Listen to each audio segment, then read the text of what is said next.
ba kung ilandad ko ang katotohanan? Wala akong ibang nais kundi maging malaya ang aking mga kababayan laban sa katiwalaan at mga abuso. Kasalanan ba ang mahalin ko ang aking bayan?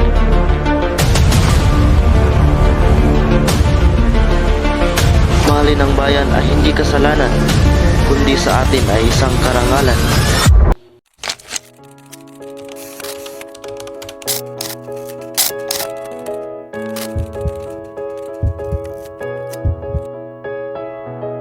Di uusad kung lakad ay paatras.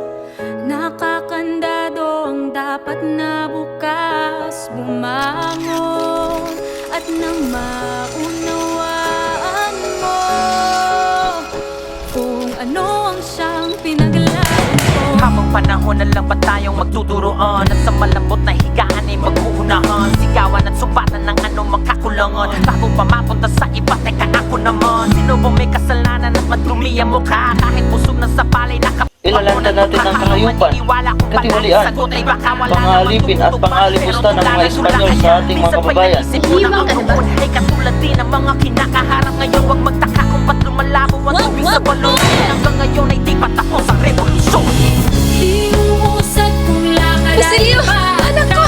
Anong ginawa nila sa'yo? nakakandado ang Pag hindi mo siya ibibigay sa amin, ikaw na lang ang sumama sa amin. panindigan mo ang tugon. Dahil di pa tapos ang revolusyon. Nais ko rin naman ay mapayapang ginagawa sa amin, kailangan Padre? sumalag kapag Ang nais ko lang naman ay paglingkuran ng ating Diyos. Kalat na sakim, mga maliliit lamang ang natitiin. Ipinasa ng itak na ginagamit sa digmaan para sa inang matapang. Ngayon siya ng ibang bayan ang kagaani. Mga bago bayani na tugon sa hindi matapos at paulit-ulit na tanong. Kaibigan, minsan ba'y naisip mo na ang noon ay katulad din ng mga kinakaharap ngayon. Huwag magtaka. Don't send him to Manila again. He knows a lot. If you send him to Manila, the Spanish will cut off his head. Lakad ay paatras. Malmafyo mga alam kong iniisip niyo ang inyong mga sariling kapatid. Pero intindihin naman natin kung gustong ipahirap ang pipi sa atin.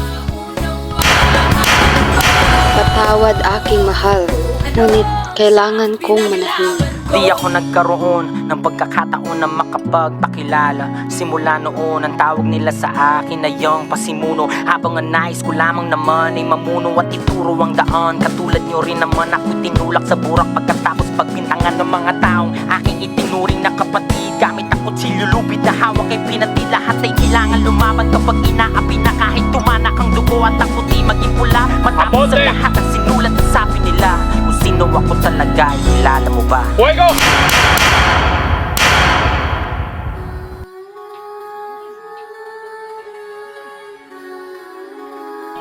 Pepe, nakikinig ka ba sa aking kwento? Opo, inay. Lupang tinatapakan mo, bakas na nilakad.